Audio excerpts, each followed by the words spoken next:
Tonight's panel is right out of the headlines.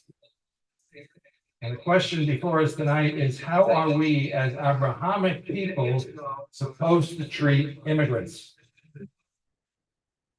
So let me begin with an historian, because I'm more comfortable with history, that's my background, than with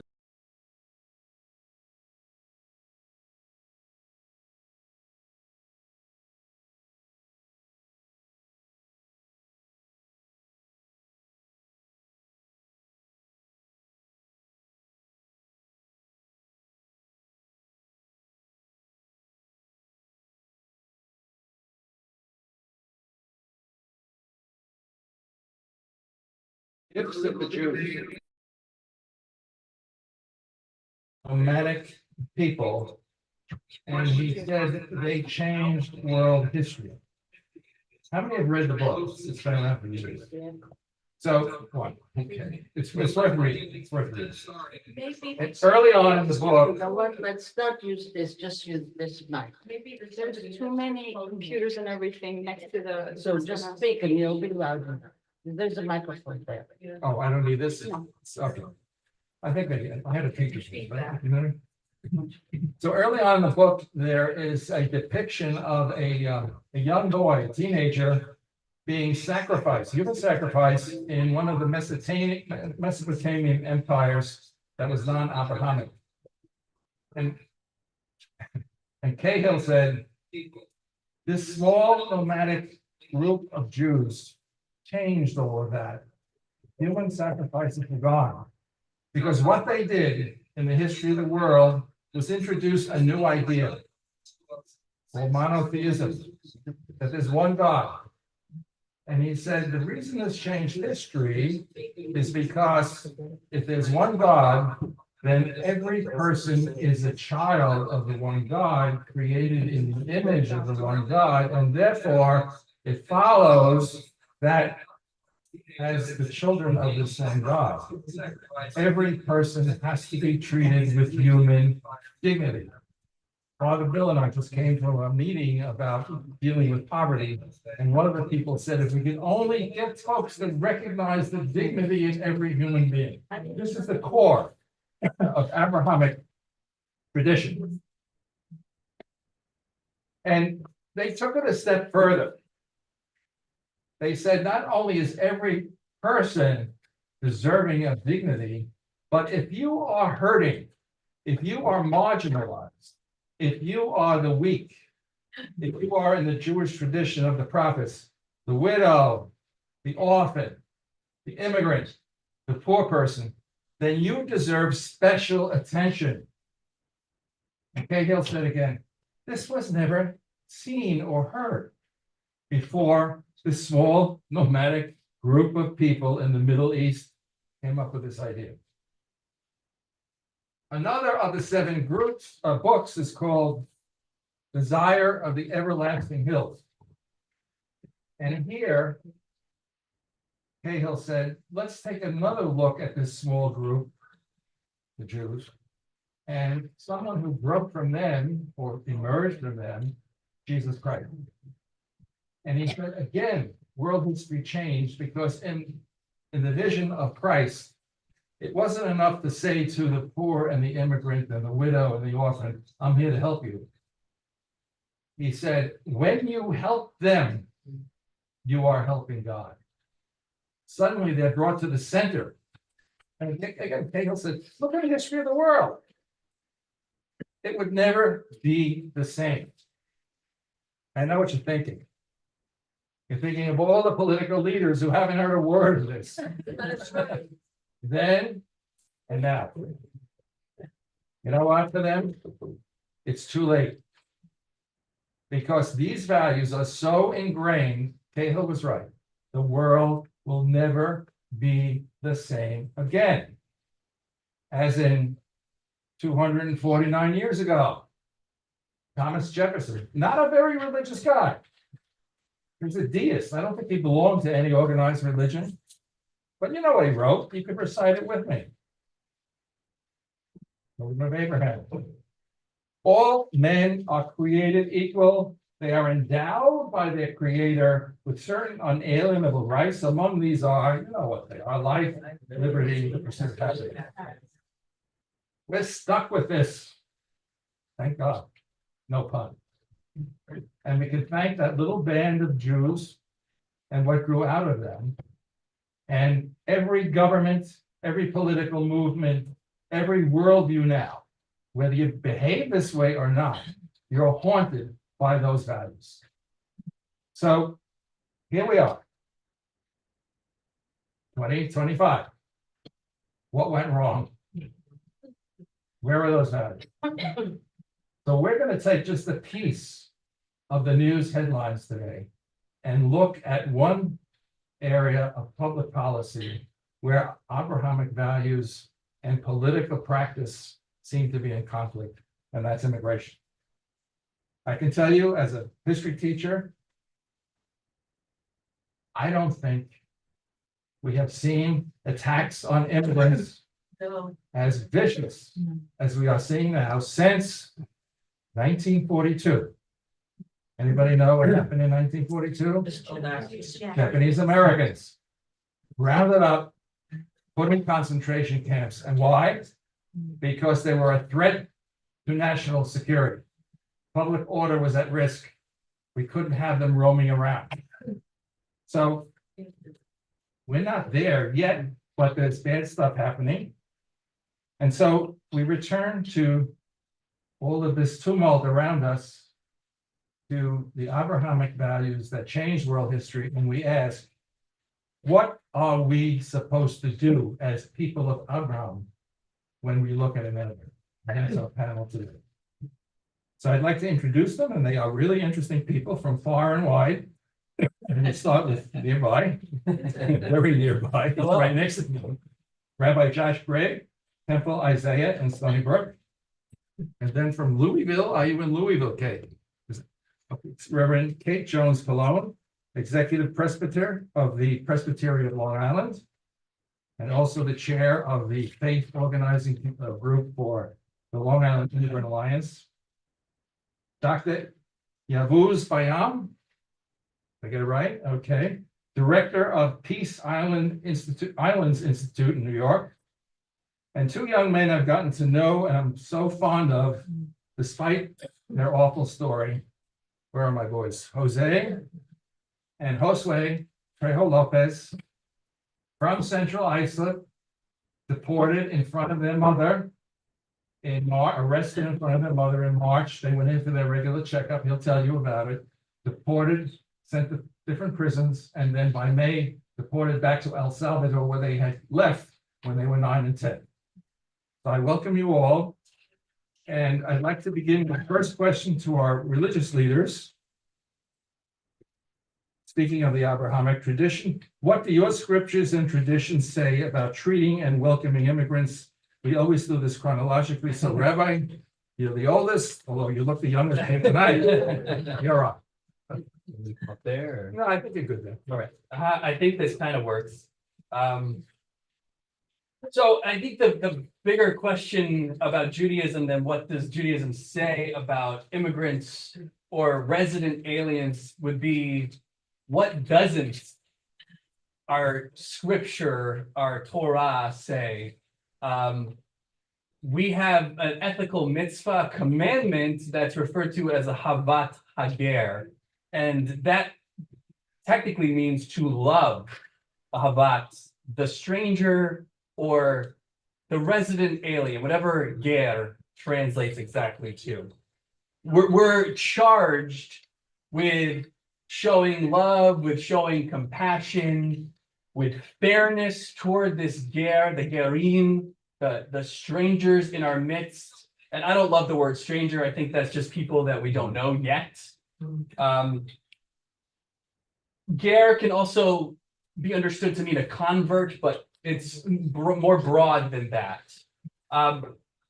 You could say that we're only Jews because of God's call to be an immigrant. God says in Genesis, "Vayomer Adonai el Avram lech lecha me'artzecha u'mimoladetecha u'mibeit avicha el haaretz asher arecha." That means God, the proper name for God, Yud Hey Vav Hey, said to Avram, who would later become Abraham, go forth from your native land and from your father's house to the land that I will show you.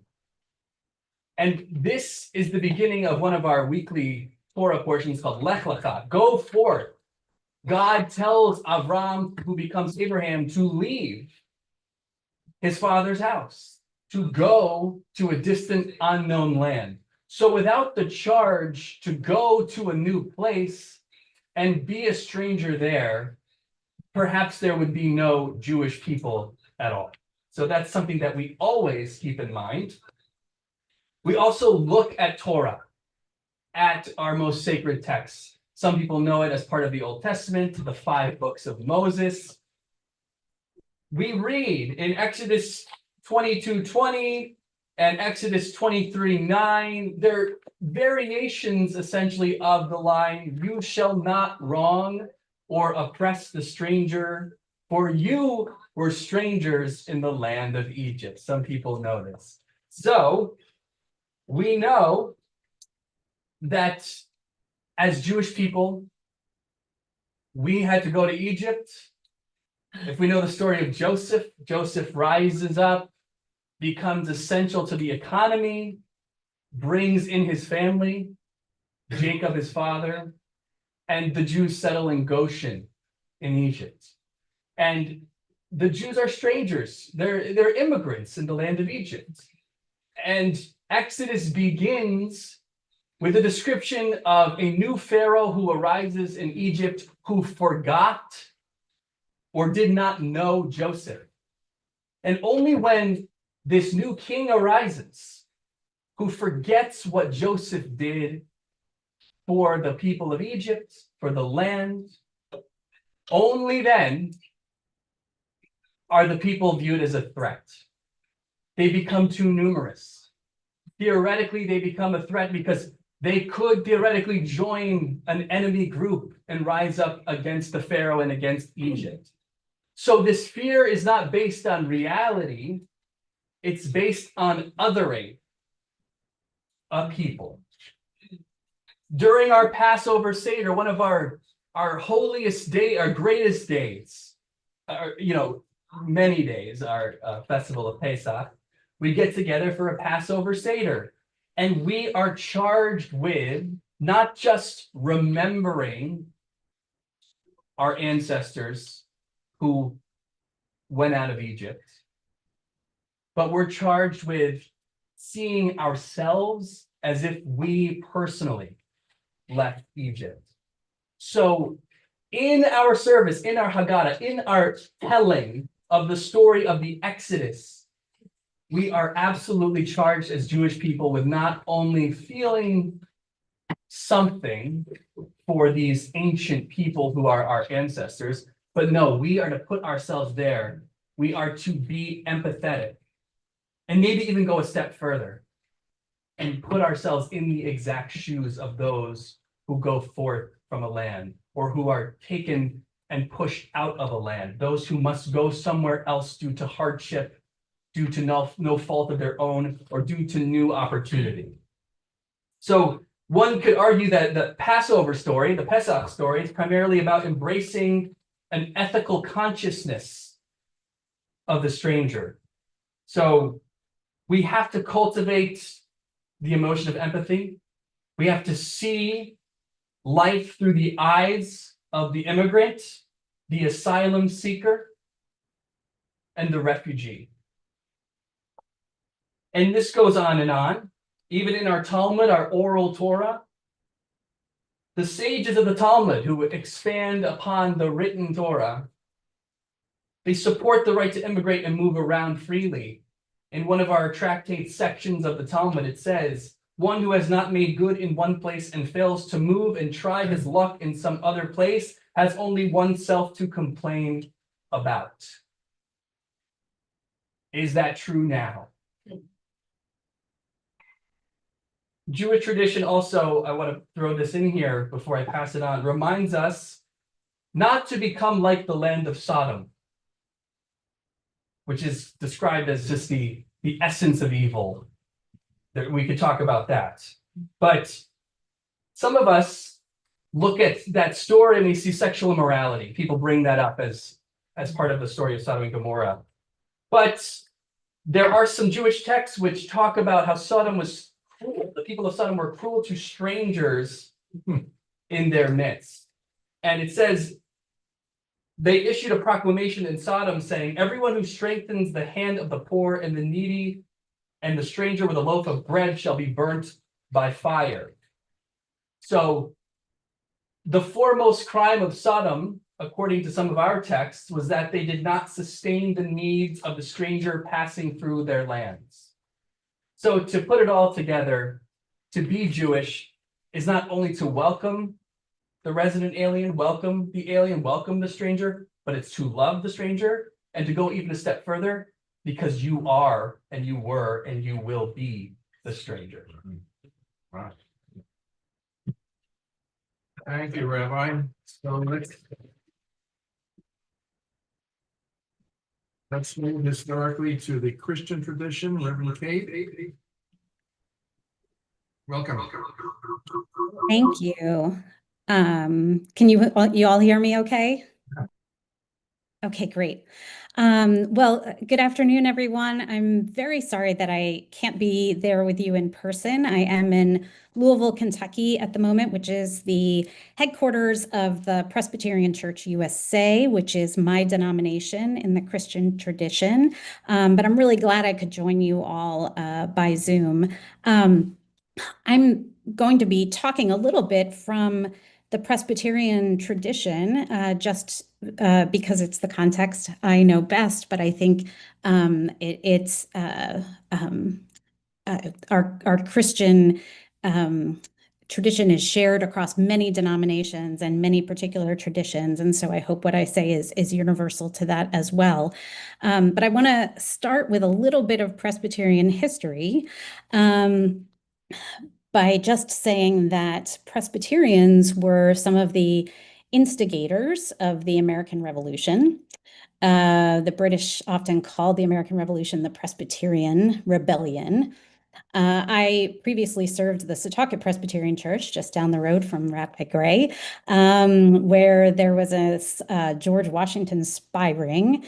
12 of the 56 signers of the Declaration were Presbyterian, and many of the principles of the Presbyterian form of government are reflected in what is now our U.S. government structure, things like shared power and elected representatives and freedom of religion and freedom of conscience. And I say all of that because one of the things I think it's important to say at the outset of this conversation from the Christian perspective is just to take a step back and look at the big picture of what is happening right now in the context of our political and national conversation, and to be really clear in naming and denouncing the idolatry of Christian nationalism that is underlying a lot of what we're seeing in terms of the conversation around immigration. So Christian nationalism, of course, being this political ideology that seeks to merge Christian identity and the nation. And it's often accompanied by these anti-immigrant positions and a privileging of the white experience in our country. And I hope, given this sort of brief history I've shared about Presbyterians and the shaping of the nation, it gives me a little bit of a leg to stand on, but also a responsibility for saying that Christian nationalism is a really harmful distortion of both the teachings of Jesus and these fundamental principles of U.S. government that we hopefully are uplifting in talking about the welcome that we are called to show to immigrants in this country. And the importance of speaking up against Christian nationalism because of how problematic it is as an ideology, but also because it's providing this foundation for people to wrongly claim that America was intended in some way to be Christian and white, and therefore using that as an excuse to keep out immigrants who don't fit that definition. And so I say all that to say we need to tell a different story about what Christianity says about loving our neighbor and the immigrant in our midst. And so let me turn now to what that story is in our scriptures.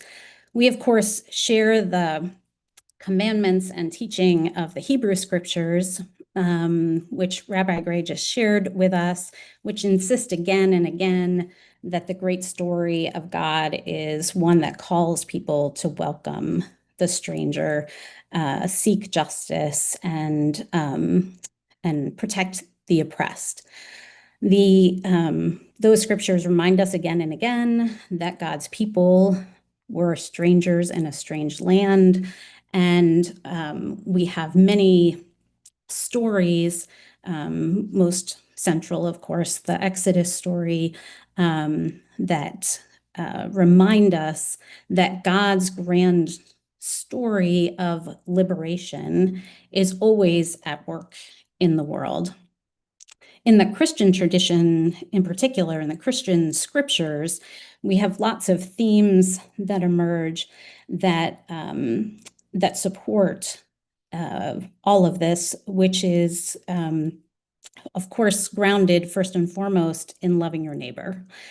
And so that not only is a thread that's pulled through and from the Hebrew scriptures, but shows up in the Gospels as well, in all of the Gospel texts that speak to and tell the story of Jesus.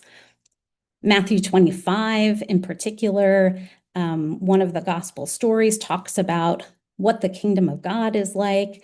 And key to that is, I was a stranger and you welcomed me. We also have parables in the Christian scriptures, like the parable of the Good Samaritan in Luke 10, where a lawyer, asked Jesus, "Who is my neighbor?" And Jesus tells this story that ultimately ends in saying, your neighbor is the neighbor is the one who showed mercy. Go and do likewise. And Martin Luther King preached a famous sermon about the Good Samaritan, in which he hypothesized that the question that was asked in that story was, if I stop to help this man, what will happen to me?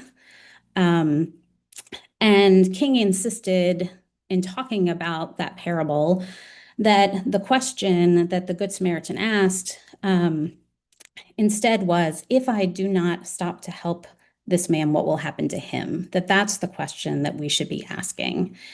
And so all of these themes that emerge, that are, again, grounded in the Hebrew scriptures and retold in the Gospels and in the text of the Christian scriptures, remind us that this is not the way we treat people, the way we welcome people, the way we show hospitality, the way we build what we understand to be the kingdom of God is not just about charity or hospitality, but we build, we love our neighbor because it is about the way we build the kingdom of God here on earth. Jesus said over and over again that we're called to love one another, and that that theme is repeated over and over again in Scripture, and it really is central to how we understand what it means to look at another person and see the humanity in them, and see how we are called to treat one another. The last thing I'll just say is that it's always important to remember that Jesus and his family were refugees as well, that after Jesus was born, the family fled to Egypt, and were refugees for a time, and that is part of the, again, ongoing story of the story of God and the story of God's liberating work in the world. And so I'll stop there for now, but thank you.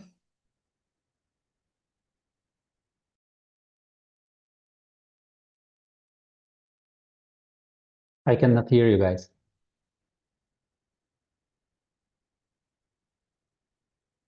There is no sound. There you go. Okay, all right, great. So I think I assume it's my turn.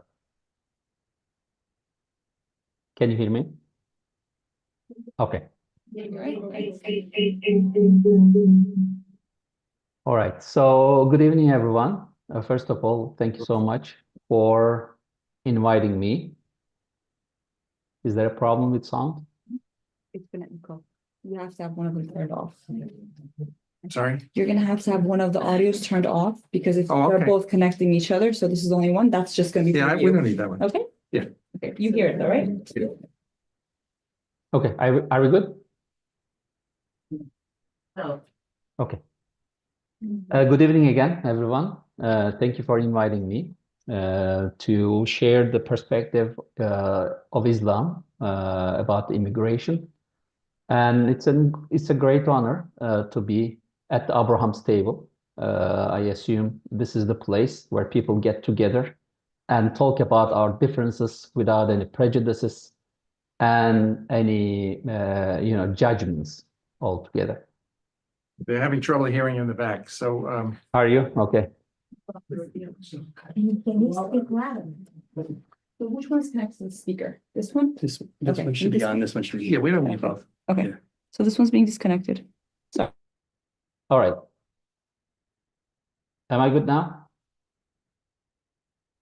Can you guys hear me? Okay. All right. Perfect. Okay.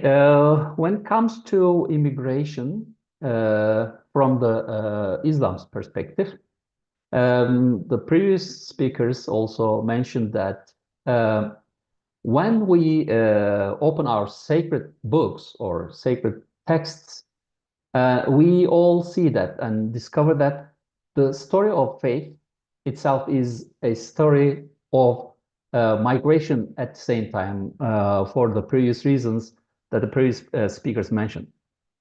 For example, Prophet Abraham, peace be upon him, left his homeland and for the search of the truth. And Prophet Moses was also, peace be upon him, led his people to freedom. And it's same for Prophet Muhammad, peace be upon him. He also migrated, as you all know, from Mecca to Medina to build a community grounded in justice and compassion. So it's in almost all Abrahamic prophets' faith. So it's all common that all the prophets that I mentioned earlier were immigrants. And it's, I believe, no coincidence. God made it that way. All three prophets were immigrants. They experienced separation and renewal. And through movement, the human heart grows closer to God, because if you are weaker, if you are a stranger, if you do not know anyone around you, and if you are a stranger to a place, to the people, you feel weaker. So it forces you to turn your face to God and ask for help. So it's the immigration itself actually brings you closer to the God. And in Quran, we have a verse in Surah An-Nisa, which says, "Was not the earth of Allah spacious enough for you to emigrate?" It can be easily understood and read to order for immigration, because when you immigrate, the world becomes larger, world becomes wider. So you meet new people, you learn from new people, with the hardness and difficulty in the migration process, but you are opening to the new world. So as if you are reborn. Migration is not only physical, it can be understood from that verse as well. It is soul's journey towards goodness and understanding. So migration is not physical. If you move from somewhere to another place, you are immigrant. But if you move from bad habits or bad behavior from bad behavior to the good ones, it's also considered as immigration, which was encouraged and ordered in Islam. We have a lot of examples from the history. When early Muslims reached Medina, it was called the city of Yathrib at that time, as refugees. The Quran praised those who welcomed them because it was unprecedented hospitality. And in Surah Al-Hashr, there is a verse saying that they give them preference over themselves, even when they too are in need. There is a great message in that verse, which is the ethics and heart of hospitality. Helping not because we have plenty, we have to help, not because we have plenty, but because we have faith. So giving someone or helping others while you have sufficient or more than sufficient resources is easy, but helping them while you are in need comes from the faith. As all said earlier, our Jewish and Christian friends echo the same call. You shall not oppress a stranger, as mentioned earlier, and I was a stranger and you welcomed me. Another, probably most of you guys know that the universal mystic and poet Rumi said, move, but not the way fear makes you move. Move as love moves you. So moving, actually, you can start because of moving because of the fear, but you can always renew your intention. You can always, strengthen your niya in Arabic, your intentions. Imam Ghazali, 11th century Islamic scholar and mystic, also says that there are a lot of examples from Islamic history. Imam Ghazali is very well respected Islamic scholar, and he says that the heart that remembers God is a house of hospitality for his creation. So it is pretty obvious that if you truly love God, if you claim that you love God and you are following his orders, you have to be hospitable for his creation. You cannot, do any bad towards his creation. And as Fethullah Gülen, modern time Islamic scholar who passed away last year on October 20th, often called modern Rumi, reminds us, true faith opens the heart wide enough for all humanity. So if you believe in God and if you claim that you have true faith, it doesn't matter whether you are Jew, Christian, Muslim, or Buddhist, or Hindu, whatever the religion you are believing in. So it should widen your heart so that all humanity can be fit in there. To welcome the immigrant, then, is welcoming divine reflection within every traveler.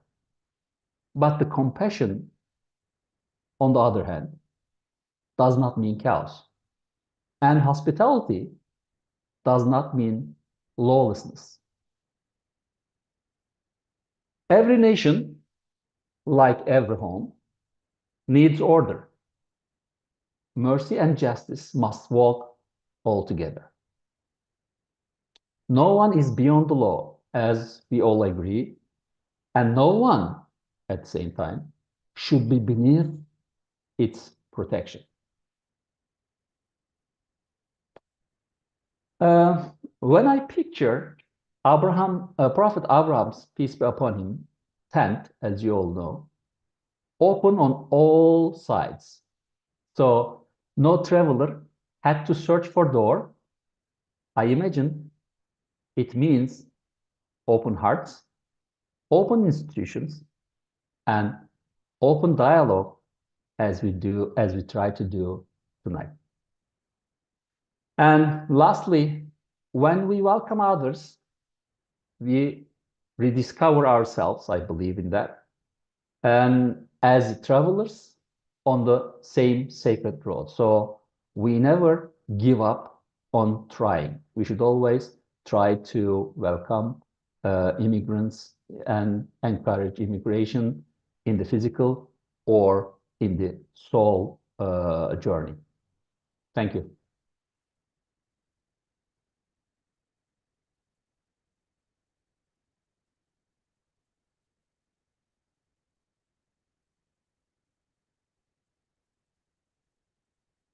I still cannot hear you.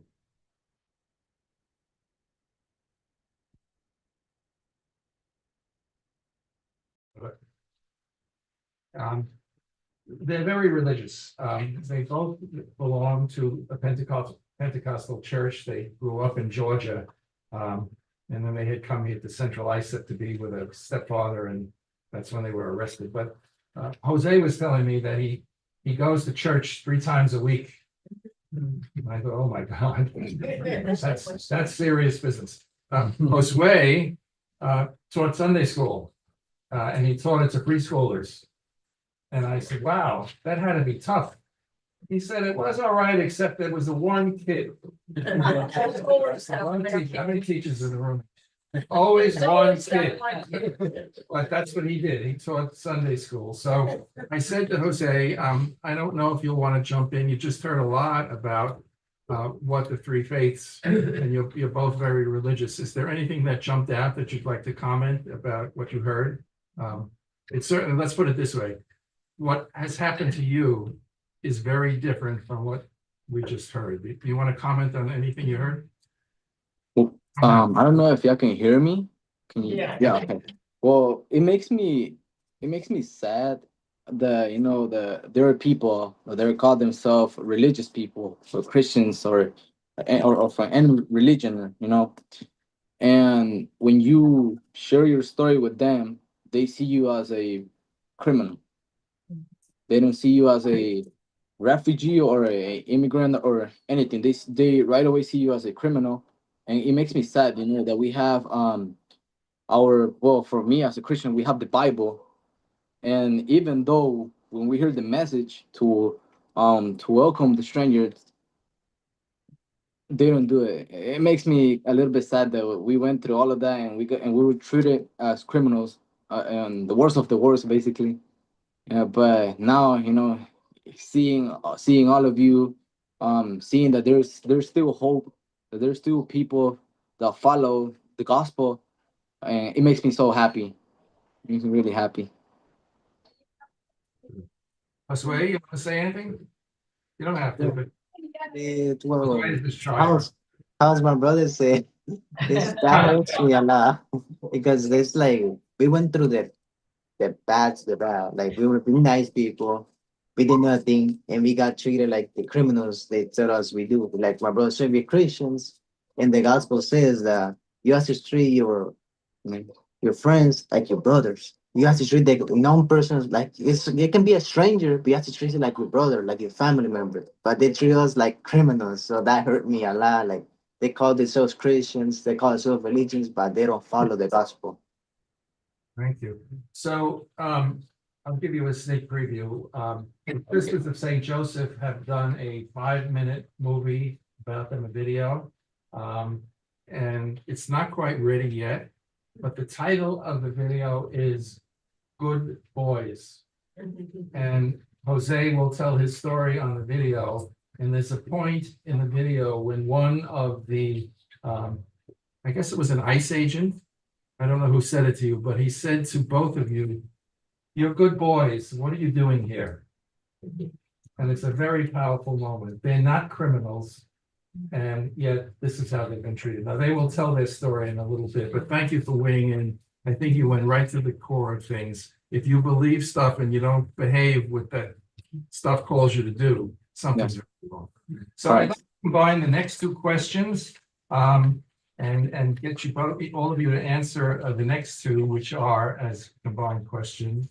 One, how do you live your faith tradition to welcome immigrants, and how are you responding to what's happening to immigrants now in our country? So, Rabbi? Okay, thank you. So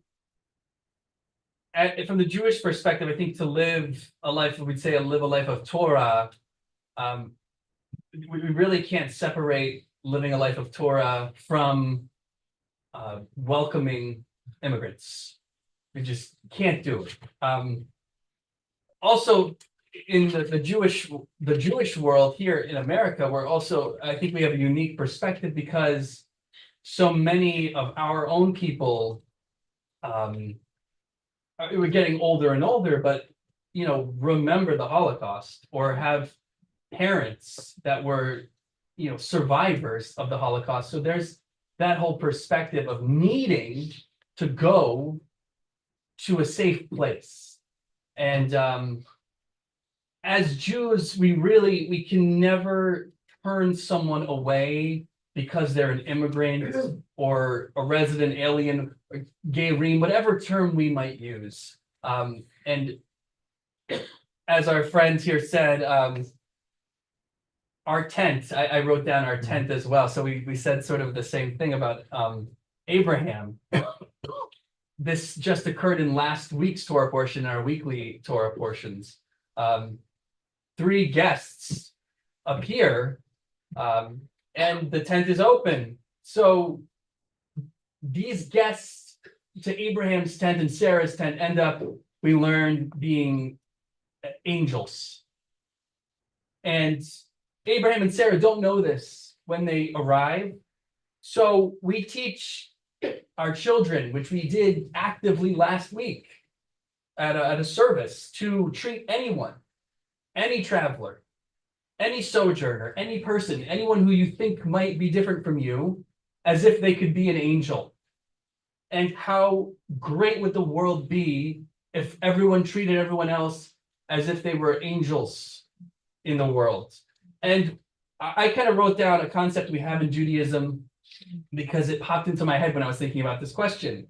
And it's of the Lamed Vav Nix, we say, which means the 36. There's this widely held belief in Judaism, found oftentimes in different Jewish stories, that there exist in the world 36 tzaddikim, which are righteous individuals.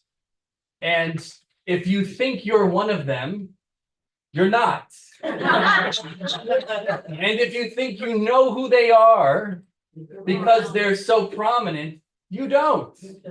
That they're quiet, they're unrecognized, their merit, they could be anybody. There is no pecking order of human beings. We're all created b'tselem Elohim, in God's image. So if we would imagine sort of like everyone's an angel, these 36 tzaddikim, they hold up the world. They keep the world going. And we don't know who they are. So we have to live our lives as if anyone we encounter could be one of the 36. And if we live that way, if we truly decide to, and sometimes we have to remind ourselves, I think we live in a world that likes to, it's a world of hierarchy.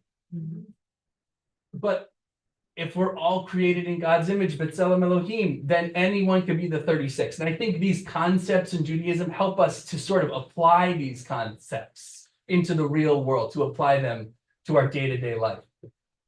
So I just want to bring up too, it's literally against what Judaism says, what I've said, to turn away immigrants. And I think we're especially sensitive to this in Judaism because we know the history. And I think of the fate of the St. Louis from Germany, 1939. And for those who don't know, I'm sure most of you or a lot of you do. With millions of European Jews displaced from their homes, the United States had a poor track record of offering asylum. Most notoriously, June 1939, German ocean liner St. Louis had 937 passengers, almost all Jewish. They were turned away from the port of Miami, and this ship was forced to return to Europe, and more than a quarter of those aboard the St. Louis died in the Holocaust.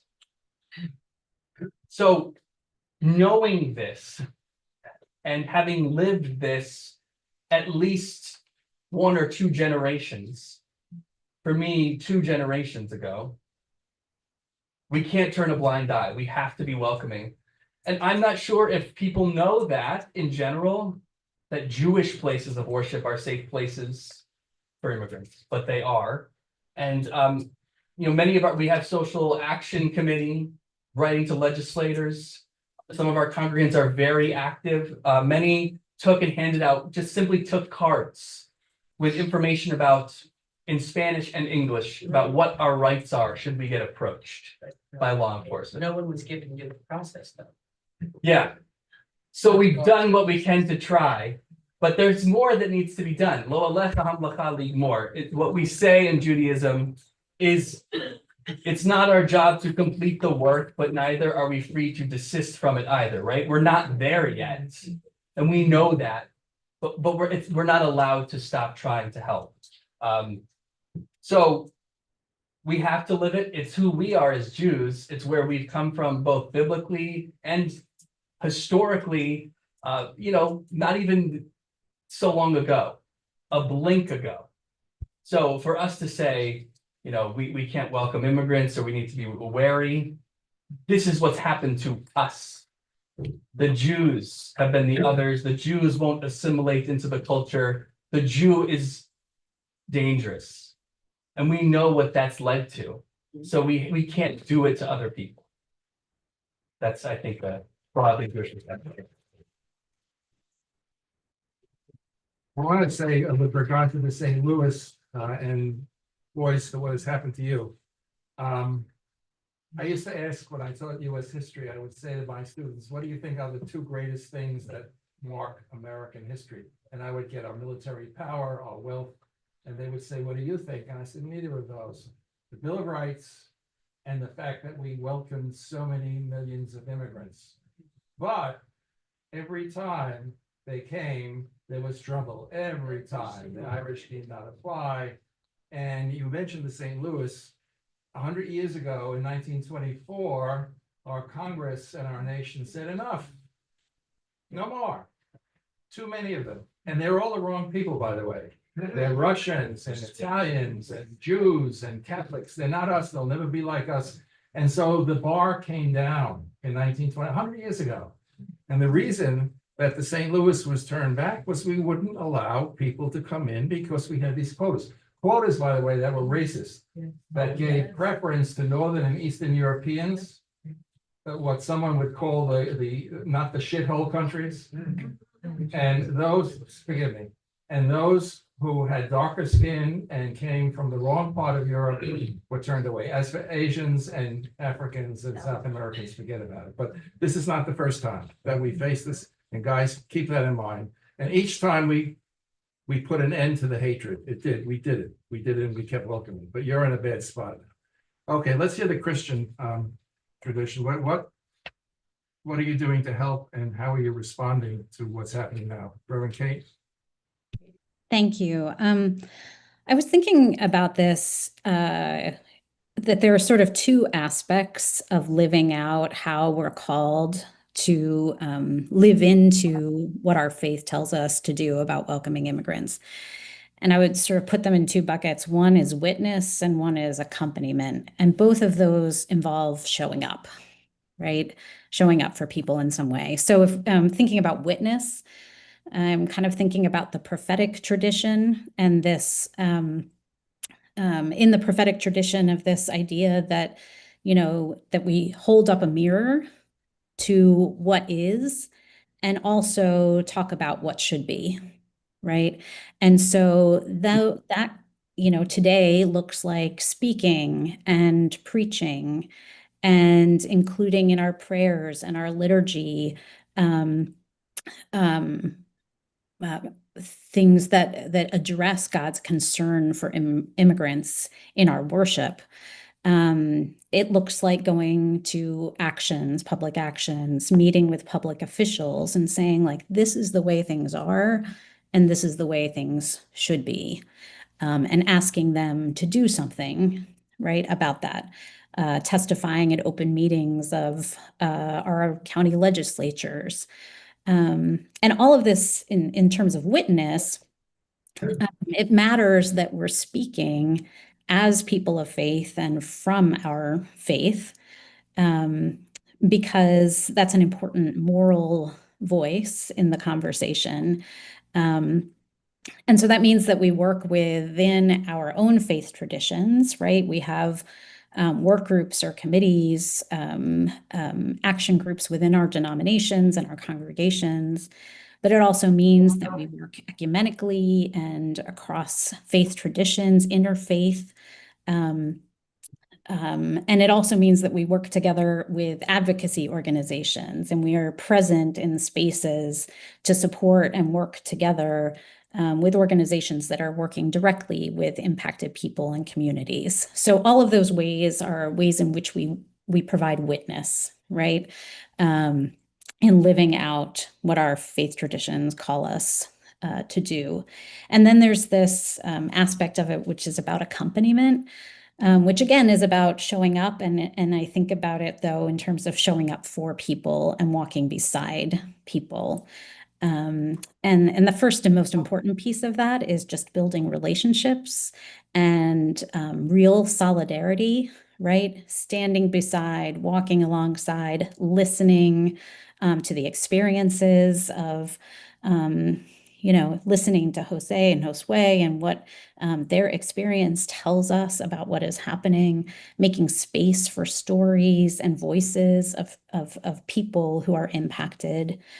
I think showing up and walking with people involves redefining welcome to mean more than just welcoming people, bringing someone into our spaces, our communities, our nation as it exists and as we have always defined it, and really shifting our sense of welcome to think about real radical hospitality in terms of building meaningful community, right?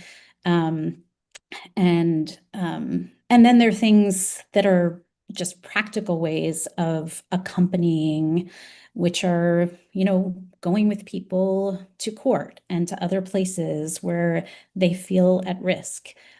Showing up in those spaces and saying to judges or ICE officials or public officials that we as people of faith are paying attention to what is happening, that we are witnessing to what is happening, and that we are standing with particular people who are our neighbors and our community members and saying they are important to us.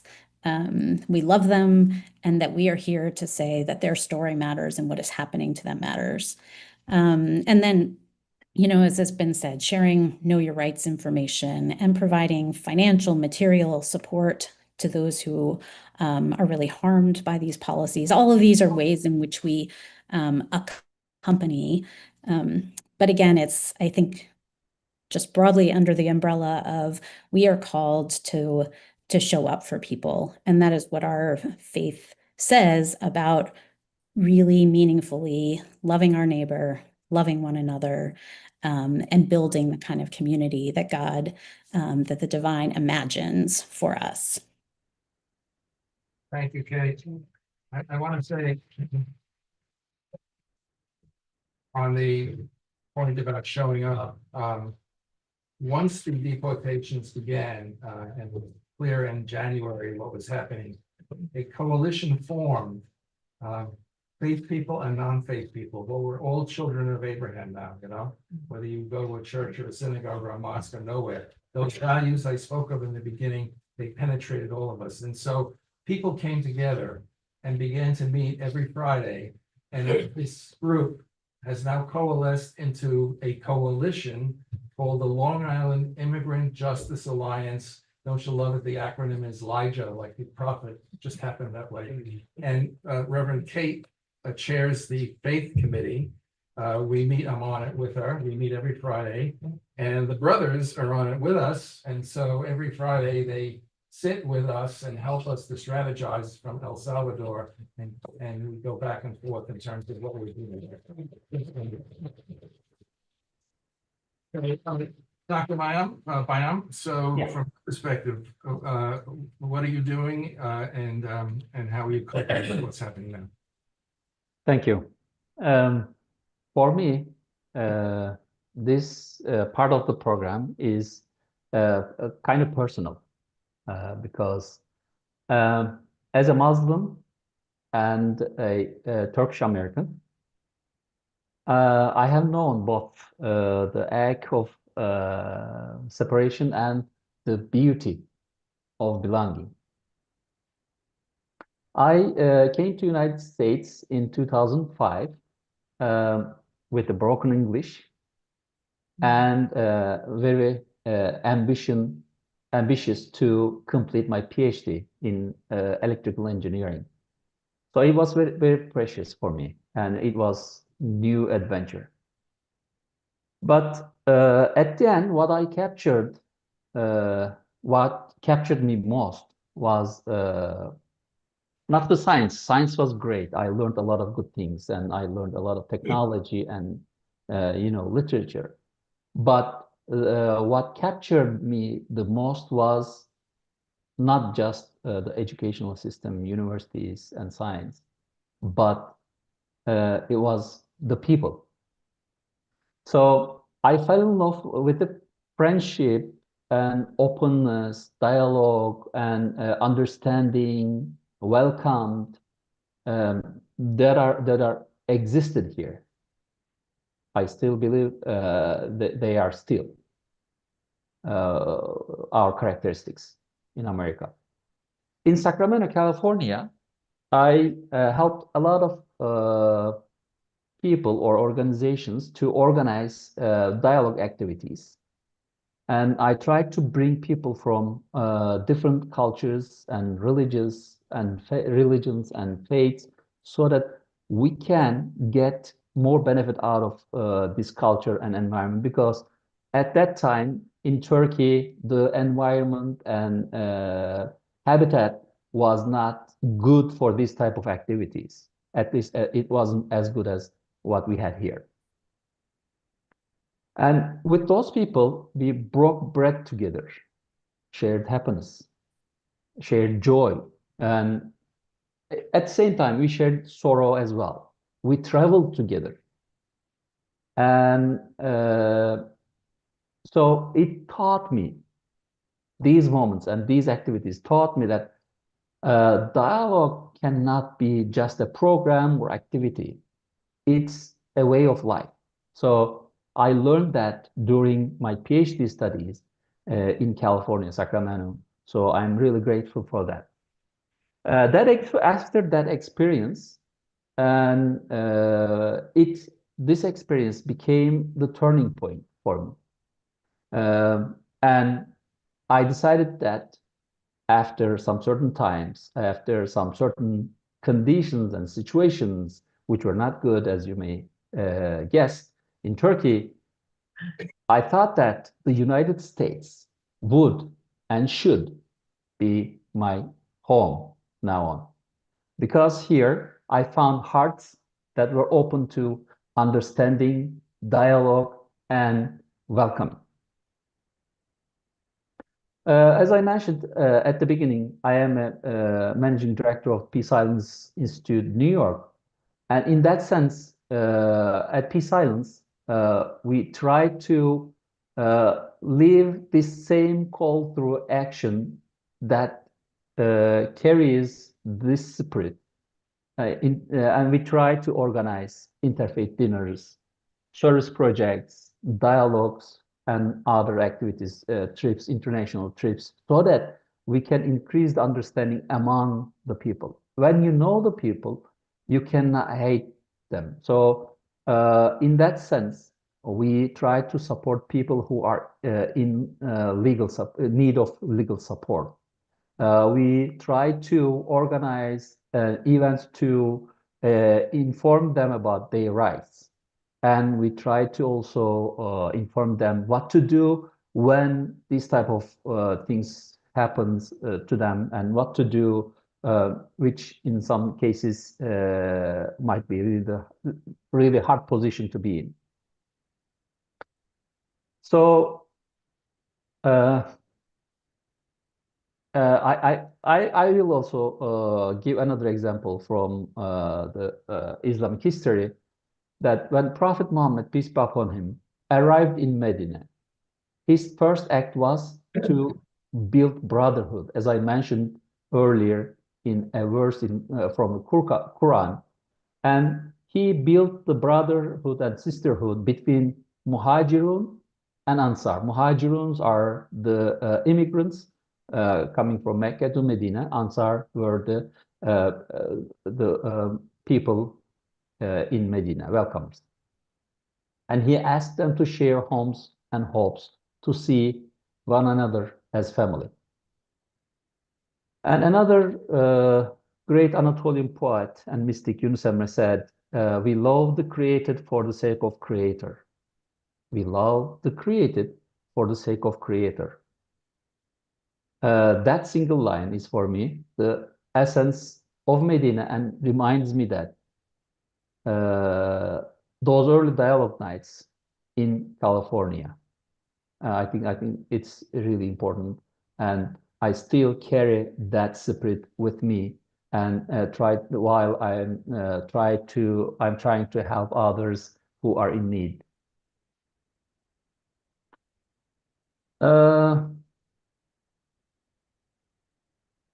At the same time, we should be aware that being welcome does not free anyone from the responsibility. And among immigrants, we see a lot of people who work hard, who are obeying laws and everything as it should be. And every immigrant, myself included, must respect the laws and values of the community we join. If we try to do whatever we want as immigrants in the community that we live in, it's going to be abuse of the welcoming or the spirit. So faith and law are not opposites. When both serve justice, they complete each other. And to live this calling is to build what I call modern Medinas, like I told in the story of Islamic story of the immigration from Mecca to Medina, the city of Medina, communities, where diversity is celebrated and faith inspires service. So when we say service, so service means helping others who are in need in Islam. And it's not something can be taken lightly. So it's our duty to help people who are in need, even they are immigrants, they are poor people, they are people who cannot find anything to eat or homeless. So it's our duty to help them. Otherwise, we cannot be true Muslims or believers. And I believe that when we support each other, when we share our stories all together and have meals, break bread together, and we will see that home is not only where we arrive, it's what we build together. So we need to be aware that if we do not help people who are in need right now, with whatever we can. I mean, we are not, super wealthy. As I mentioned earlier, it doesn't mean giving doesn't mean when you have extra, when you are wealthy and you have more than you need, it doesn't mean that way. If you can give while you are in need, that's meaningful. That's we need to do. So we need to provide, and we do try to provide all the help we can to the people who are in need right now at these desperate, in some way, hard times. Thank you. Thank you. So in one of my conversations with Jose, he said to me in high school, American history, US history, you call it, was one of your favorite subjects. And so what you heard tonight is what Abraham Lincoln called the better angels of our nature. This is who we should be as Americans. This is what we often hope to be as Americans, but we fail from time to time. And there was an incredible moment when Jose said to me, about his story, this is not just about us, my brother and me. And my first thought was how he taught teenagers for so many years. I can't imagine an American suburban high school kid saying, this is not about me. Hate to be so negative, but I was in the business a long time. They're great kids, but that's what he was thinking. How many of you have been to an Abraham's Table program before tonight? How many of you have heard the Muslim call to prayer at those programs? That's Mustafa Akaya. He's in jail right now in Texas, awaiting deportation. So is his wife. 33 years in this country, 3 gas stations, ready to purchase a 4th. And fighting now for his life. He can't go back to Turkey. He'll be arrested, so will his wife, the moment they step off a plane. This is not the better nature of our angels. This is true. Some of us, Reverend Jean and I, 3 hours, right? We waited to testify on his behalf. Saw the judge berating him in Texas, like I've never seen. This is not the better angels of our nature. And I want now to turn to our friends. Before you tell what happened to you, could you tell a little bit like how you got here, when you came, just a little bit, and then we'll get into your story. But Yes. For how do we got to the US, or how do we went to New York? when you came, how old you were, Oh, for the beginning. So the first time the decision came from my mom, since back in 2013, 14, 15, and 16, and 17, the country where I'm at right now, it was suffering from a lot of gang violence. You couldn't have neither a store, or you couldn't have anything in this country back in those days, because gang members will usually go and put like rent on you. You have to pay them each week or month. So the country, it was facing a lot of violence, a lot of crime. There were there were a lot of people dying every day. So my mom, seeing for our future, my brother and I, she decided to give us a better opportunity. And she took us to the United States. I was 10, my brother was 9. What is hard is that when we were in this country, around that age, we were approached by the gang members at the school, because back in those days, there was not a good security in the schools. So gang members usually back in those days approach young guys and tell them, hey, join us and you're gonna have respect. People are gonna be scared of you, and we are going to be your family. We're going to be the ones that are gonna take care of you. And just imagine a guy or an adult saying that to a little kid in a country where you know that you have no future. Usually, that's the decision that those kids will take. But thanks to our mom and God, she decided to take us to the U.S., which in the beginning it was hard for us because we didn't knew the language. We didn't knew no one. It was just like we were foreigners. Barely it was there was a lot of barriers that we have. I remember the first day that I went to school, it was hard for me because the county where I was in Georgia, it was only for like white people. So it was hard for me because there were not like a lot of Hispanic people that would help me in the classes. So I took the decision and I was like, hey, if my mom took me to this country for a better life and a better opportunity, I'm gonna take that advantage. And thanks to I would say God, I was able to graduate from high school. My brother, he also graduated from high school. Sadly for him, he didn't attend his high school graduation because he was deported to El Salvador in May 20. He had his graduation when it was 31 May 21st, and we got deported to El Salvador in May 7th. So he didn't attend his graduation. The good thing is that the school, I still agreed to mention his name. Did he tell that little story about your graduate, how you watched it? You were in El Salvador, and I what was was different about that graduation? I was in my Salvador in the house with my brother, and my mom sent me the link of the ceremony of the graduation. I was watching it because I have friends that were graduating. I was happy for them, and I was watching it, feeling sad because I was trying to be there, walk with my friends and everything. And the point was that all my friends walk, and one of my friends texted me, "Dude, your name got called. Your name got called." I thought he was lying, making fun of me because I was not there. Yeah, I got mad. I got mad because it was like, "Why you joking about it? I want to be there." He like, "No, no, I'm being honest." And I was just watching it, and like 3 minutes later, everything just paused, and they called my name, and like literally, it was just like a moment of surprise because they don't do that. They never do that to people. You don't go to graduation, you don't get your name called, but they actually called my name. I was happy. I cried in my brother's arm. I was like really excited because they don't do that. And thanks to God because he changed everything.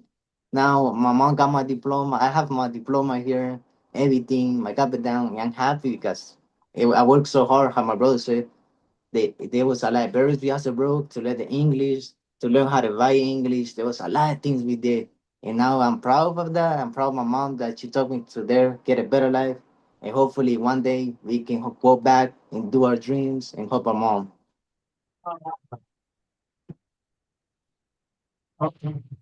They've been written up in a number of publications, but that graduation was described, and they said that the audience felt completely silent when they read the name, that broke down.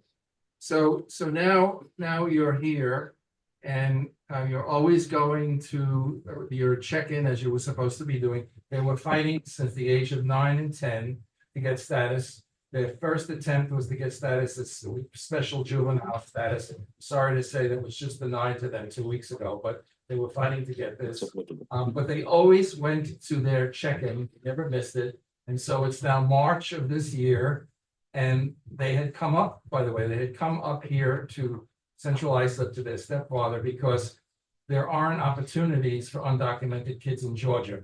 Up here, like you can get a license, So Juan Carlos, right? That's his name. Yes, Juan Carlos, yes. Said, come be with me and there'll be more opportunities. So you're here and you're now going in March for your check-in, and mom is nervous because bad stuff is happening. So she came with you. Yes. That's what happened. Okay, so when we went to the first because the ICE officers told us that we have to went back to our ICE check-in because on March 12th, when it was the official day for our check-in, they told me, well, they saw my paper, they went to our papers, and there was one ICE officer that he saw my papers and he told me good luck. At that moment, it was weird for me because since I'm 10, I have had contact with ICE officers all the time with the ICE check-ins, and it was kind of like strange to me for an ICE officer to say good luck to a guy like me, right? So at that moment, I had a feeling that something was gonna happen. I didn't know if it was gonna be good or bad, but I had hope. I had faith. Sadly, they called my mom to enter the building with us on that day. They took us to the 5th floor at the 26 Federal Plaza in Manhattan, and they told, well, at the beginning they were asking questions. Hey, do you know do you guys have a deportation order back in 2019? I was like, yes.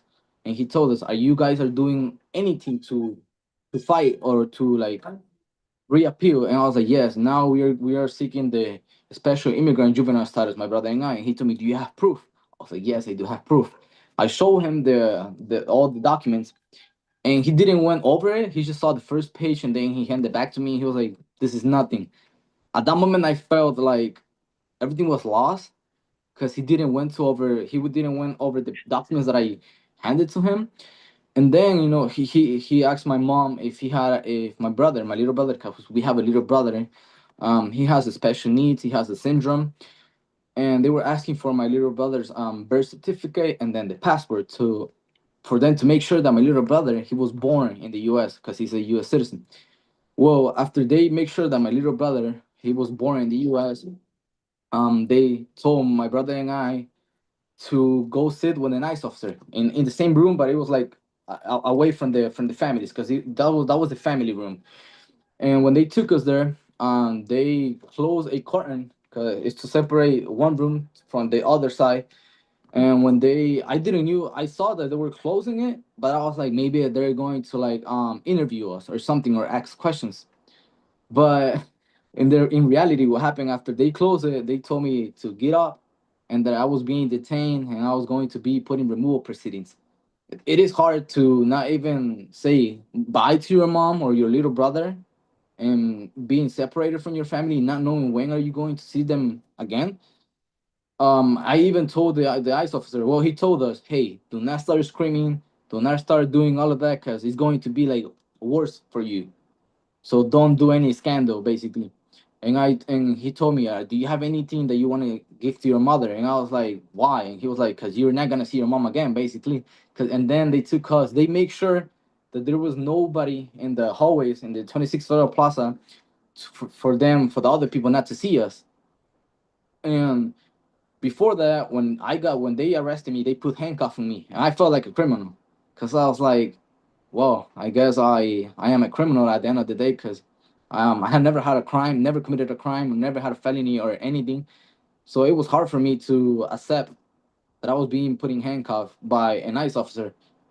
And then I saw my brother in handcuffs too, and it was more harder for me because I was like, like we are not criminals, and they are treating us like criminals. And after they took us through the hallways, a nice officer too. I don't know. He was maybe like a supervisor or something because he had like a white uniform. And then he was laughing at us when they were taking us to the elevator. And he was laughing at us, and he told the ICE officer that was taking us. He told the officers that were checking us, he told, good job, good job. You're taking these criminals away from here. And I look at the officer, and I was going to say something, but I was like, I gotta say something, it's going to get against me. So I just stay quiet and just keep it to myself. But he said that to the officers, like, we were criminals. We did nothing bad. How my brother said, I have my permit for driving, only drove one time in my life in that country and never again. So why Tony calling me a criminal when we did nothing bad? The only crime is We we are went to- foreigners basically. We're immigrants. But after that, they took us to a detention facility where we face a lot of discrimination, a lot of racism towards us, or not just us. All the detainees are in those detention centers because yes, you see a lot of racism, a lot of discrimination. They treat you like you are like an animal. They don't see you as a human. You hear them talking about God, but after seeing their actions and the words that comes out of their mouth, it's like it comes to me like a verse from the Bible that these people worship me by their lips, but their hearts are away from me. And it was hard for me because after being separated from my family, my mom, and now I'm here in this country after going through like all of those 2 months. It was almost 2 months since March until May 7th. It is hard. It has been hard for us because in this country, El Salvador, we have nobody. It's just my brother and I, and they still deport us here, even though we told them, hey, we have no family in that country, there's nobody that can take us or take us, or we don't even have a housing in there. And he joked, the ICE officer told me, he joked about it, and he told me that he can send me, my brother and I, to England, London, since we know the language, that we can start a future in that country. That basically saying that they accept immigrants in that country, like us, criminals. But now we are here in this country, and we just hope, there's the one day that we can go back to the country that I call my home, our home. We still have goals. We still have faith. The justice is gonna be made for us because we didn't commit no crimes. I know they say that if you're an immigrant, you come from a mental illness or something like that, but in reality, what that's not the reality of this of what's going on right now. And it is sad to see that again history is repeating itself, seeing how there are people that just by your color or by yours or just by your language, your native language, they think that you are the worst of the worst. But in God we believe that this has to come to an end, and that there is going to be justice for all the people that are going through all of this nightmare. So let's go to the detention center. You were taken up near Buffalo. What was the town? I'm sorry, I forgot. It was called Buffalo Federal Detention Facility. Okay, so we're up there, and I just want to say that when Reverend Kate convened our faith group and we began planned responses, Kate said, we should do this in the model of the Jericho walks in New York City. You may have heard of them. They moved a number of years. The clergy would gather every month in front of 26 Federal Plaza where they were arrested. And in their vestments, they would pray, and they would circle 7 times, like Jericho. So Kate said, let's make that our model. And in fact, one of the things that we organized was a Jericho walk in front of the Nassau County Jail, where 1,400 of the detainees have been held before they're sent off. So we're having a conversation, and Jose said to me, not knowing any of this, did you ever hear of the Jericho Walk? And why don't you tell us what the Jericho Walk was for you up in the detention center? Yes. So I told him, hey, do you know what the Jericho Walk is? And he laughed, and I was like, oh, I guess he knows. But then and he was like, why? And basically there was something that happened in the detention center. And there was one time, well, there was like a couple weeks they were just bringing people to the detention facility, so it was getting like crowded, and there were no news about anyone getting, because there were people that they wanted to get deported. There were people that they wanted to know when they're gonna have their court date. So in that place we had a group. It was basically the whole section, the whole unit where I was with my brother. Every day that we reunite together at 7 p.m. It was like we had a little service time. All Christians, Catholics, and sometimes even Muslims. We used to like gather together to talk, like right how we're talking right now, about our point of views of anything, of everything that was happening. And we decided to do the Jericho walk. So we were like, why, if this is in the Bible and this happened, so this is real, so let's do it again, but let's do it through everything we are going through. So we decided to like walk around the patio that we have, that they used to let us go out, and we went 7 times to do we went around 7 times the patio, and we were singing, we were praying, we were worshiping God basically. And it is crazy that this is not crazy. I mean, this is God's faith basically. After it was a Sunday, and the next day, Monday, there were like a lot of people getting their court dates. There were people that they were receiving good news. There were people that were getting bonds. So it was just like a whole there were miracles going on during the whole week after we did the Jericho walk. So it was really something I can't even express the way that I felt on that moment, because we were happy. Everyone was happy that it was sad, you know, because there were friends that you had that they were leaving, but you were happy because there were people that didn't believe in God, but they still participated, and after that, they accepted Christ or accepted that there was a God, and it was just amazing. Josue, tell us what happened to you, when you arrived, up in outside of Buffalo, when you were separated from your brother? Okay, so we arrived to Buffalo, and the first day we got there, my brother and we got separated. We were in the same facility, but different cells, different unions. We got there. My brother got to sent to C2. I got sent to C1. They confused us because our names are almost the same. So they were sending my brother to my union. And when my brother walked in for accident, they started screaming at my brother, "Fresh me," things like that. And when I heard that, I was like, okay, I need to look hard. I don't have to look weak to them. So they like, I told the officer, no, my brother has to go to the other one. That's me. So I switched places with my brother, and I got in. They're screaming at me, "Fresh me, give it to me, bring it to me, bring him up to me." And I look at the guy who was screaming that to me into his face, like mad to him. And he came down to me like, "No, no, we just playing. How you doing?" He started treating me nice. But my union, there's three different levels of the levels that criminals get. There's a blue one, orange, and red. Me and my brother were blue, the lowest to the lowest. No criminal record. No criminal record, nothing. There was orange people with medium, that called medium people for like they have maybe driving, drinking, DOI, or something small. And there was red people that were criminals. And I got sent to those people, orange and red people in my union.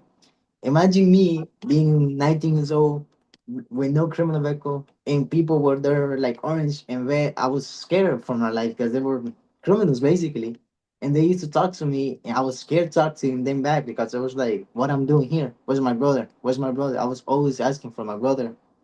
And the only way I can see my brother was what was that? Every Wednesday. Every Wednesday, we went to like to get service. We go to like Church church service, basically. Christian church service. So yeah, I told my brother about it. That was the only time I can see my brother the entire week for like an hour or 30 minutes. That was the only time I can feel in peace, feel calm, because I see my brother. I knew he was fine. After that, I was going back to that cell with all those people and trying to don't look weak because if I look weak, I was scared to they can something happen to me. How I told him there was a guy from Romania. He was trying to beat me up in there, and I was scared for my life. It happened like more than 3 times. He told me that he was going to beat me up. He did not care what he was going to do to me. Imagine me being in there with people like that. I was scared for my life. How long were you in separated? Because then you were reunited, right? They got you out of that? Yeah. They messed up because my brother asked, like, I get sent to his cell, but they sent my brother to C1, and he did not like it. So he did a request again. So he get transferred to C2. It was way better in C2 than C1 because C1, it was a mess. Yeah, we were separated for 2 weeks in the beginning, and then we were together after. Our lawyer, Allah, our attorney, You she guys made it. weren't in individual cells, right? You were in like a dormitory. Yeah, correct, man. So that's really scary to be in with tough guys. So tell us now, you're gonna leave Buffalo and be taken to Louisiana. Tell us- Louisiana, yes. So for that, after our attorney, she tried everything she could, but ICE nowadays they are denying literally everything. They decided to take us from Buffalo, from New York to Louisiana. So we asked them, hey, how long is the trip? Are you guys gonna take us by plane or bus? And they were like, no, we're gonna take you by plane. It's gonna be like a short trip. And we were like, okay, but they lied to us. They came to the unit where I was. And they told us to get ready like around 5. We got ready. We got our stuff ready because you can't do nothing. If you try to like resist, they're gonna punish you for resisting. So you have to agree with everything they say. They don't care if you have a lawyer. They don't care anything. We agree with it. They took us to the plane. Around 8 a.m. They put a handcuff and shackles on us on basically the whole group that they were taking. And my brother was me. Arms and legs were shut. Yes, correct. Yes. That was like around 8 a.m. After that, they took us in a bus to a small airport there in Buffalo. Then we were waiting for like for 2 hours in the bus, waiting for the plane to arrive to pick us up. It became like 12 each p.m. In the afternoon. We were still waiting for the bus, and finally, I mean for the plane, and finally the plane arrived. And after the plane arrived, they took us. We have to walk, with shackles on our legs, everything like we couldn't move at all. So and they were like, hurry up, we have to leave. And I'm like, I can't even walk, and you're trying to like make me hurry up to the plane. The thing is that they say that it was gonna be a short trip. They lied because when they took us from Louisiana, no, I mean from Buffalo, they the first stop that we did was El Paso, Texas. It was everything. It was all of this happened the same day. They took us from Buffalo to El Paso, Texas. From El Paso, Texas to Harlingen, Texas, and from Harlingen, Texas, finally to Louisiana. So we left around 8 a.m. on Buffalo, and we arrived to Louisiana at 2 a.m. Now, why were they making all those stops? Because they were picking up more people Picking up during more- those stops. Yes. Oh, geez. And the thing is that what it is really inhumane for me is that they only let us use the bathroom twice during the whole trip, and they gave us to eat a cold sandwich with some chips and a water, and a lot of water, because they were like, hey, go, drink some water, yeah, to make us not like feel hungry. They were like, yes, drink some water. And then you hear comments from those people, from the staff and the ICE officers saying, I don't care how these people feel, this is just money for me. That's how they see us, as money. So now tell us, so now you're in one of the worst detention centers in the United States. You're in Louisiana. A detention center so bad that people who have observed said they make it this bad so the detainees will say, please deport me. They want to encourage self-deportation. Tell us what happened in that. Okay, so when we arrived in Louisiana at 2 a.m., they were separating people. They were like acting like they were separating people, but in reality, they were separating people that were coming from federal prisons, like state federal prisons, that they had committed a crime or killed anyone, just people like that. But people like low level, like my brother and I, we were put together with other people, and I don't mind because at the end of the day, we are a creation by God, our God, so everyone is equal. The thing is that in that facility, that's where they play with your mind, because when we got there were people saying, I can't wait to get my deportation papers.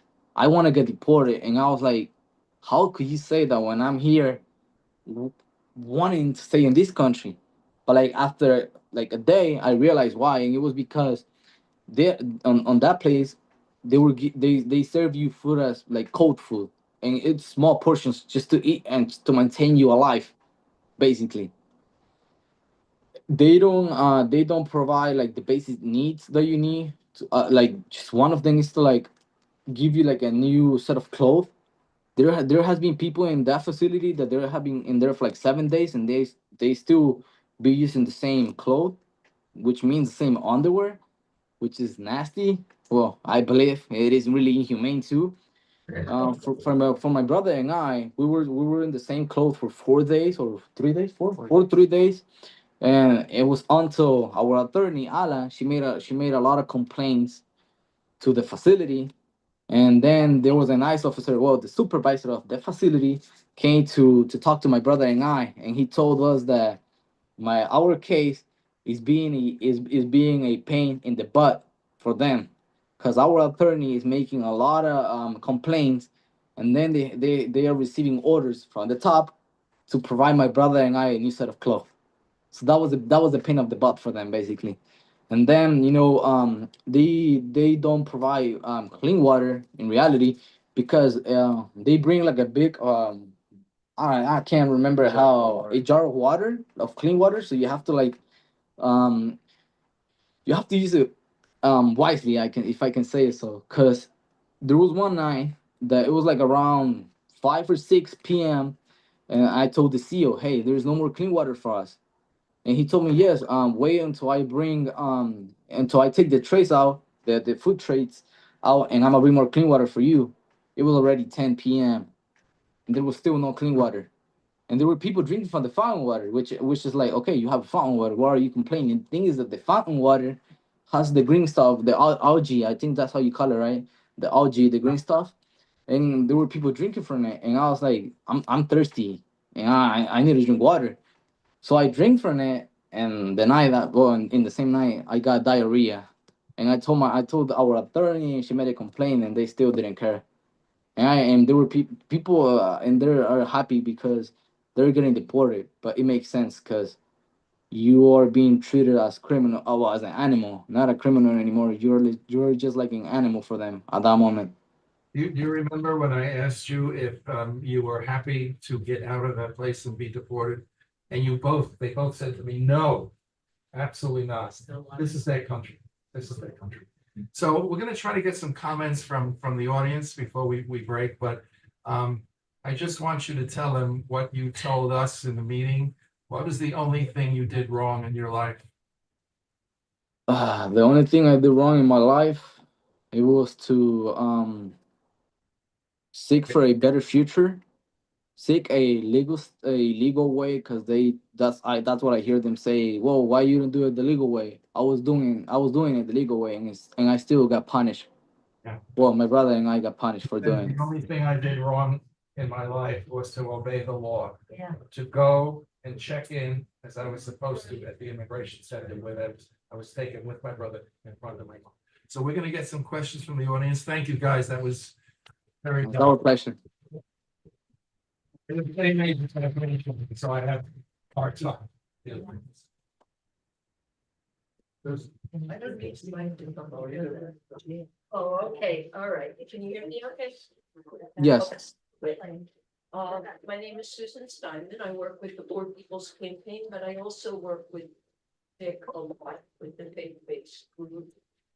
And I just wanted to say that every single person can do something.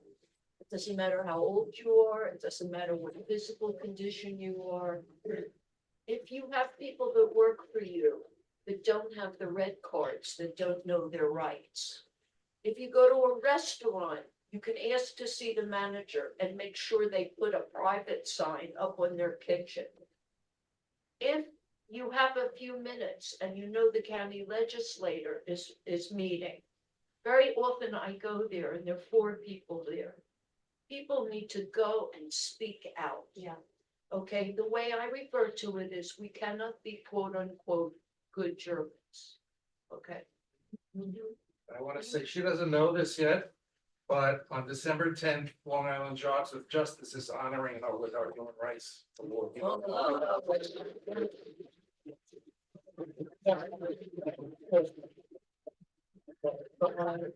Making me cry. It's true, she didn't know, and it was inside. Took a look. Question, comment? Right? I'm sorry. Where's that hand over? I'm sorry. No, I was. Oh, right.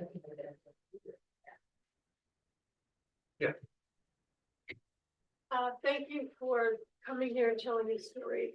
Really very moved and we're doing something tomorrow. That's what that is yet. But I'm wondering, where are you now? And are you in El Salvador? And what's the efforts being made to bring you back? There it is. Yeah. Did you hear the question, guys? Yes.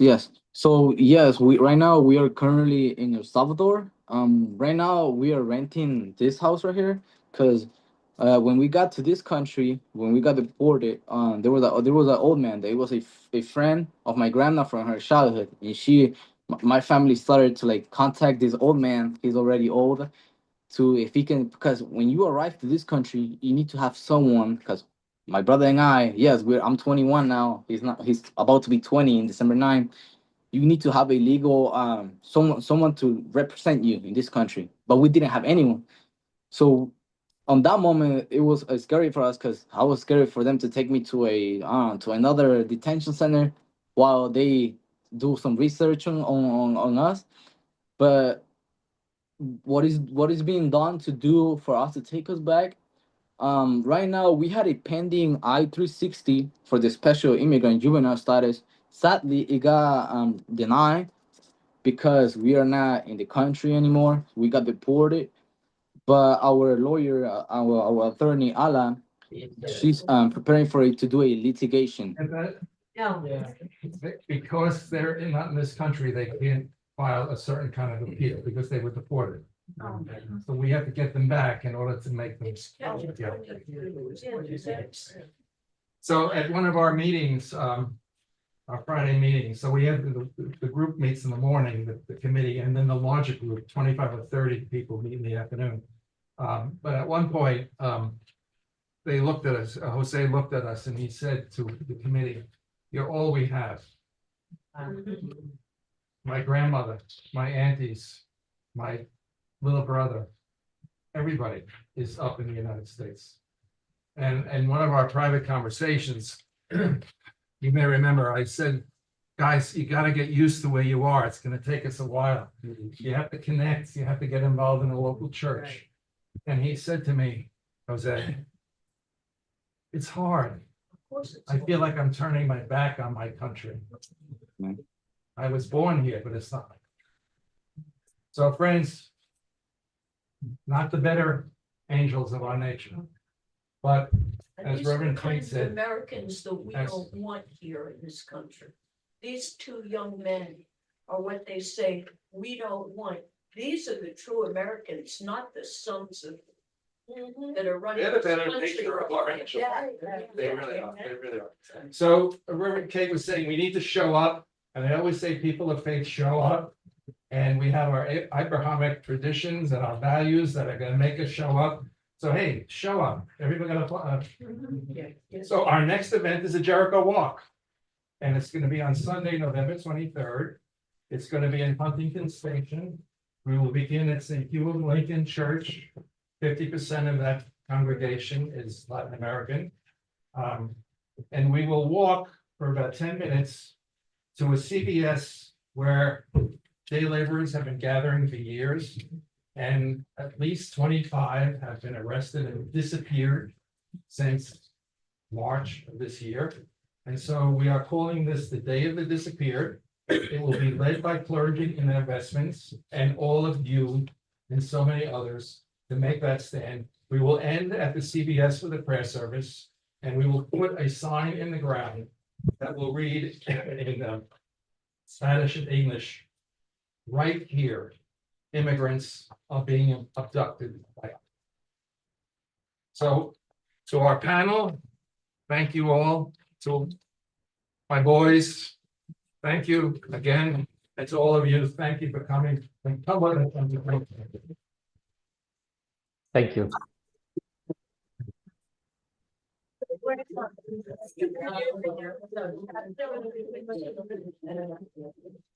you. Oh, Thank you. A little bit, a little bit.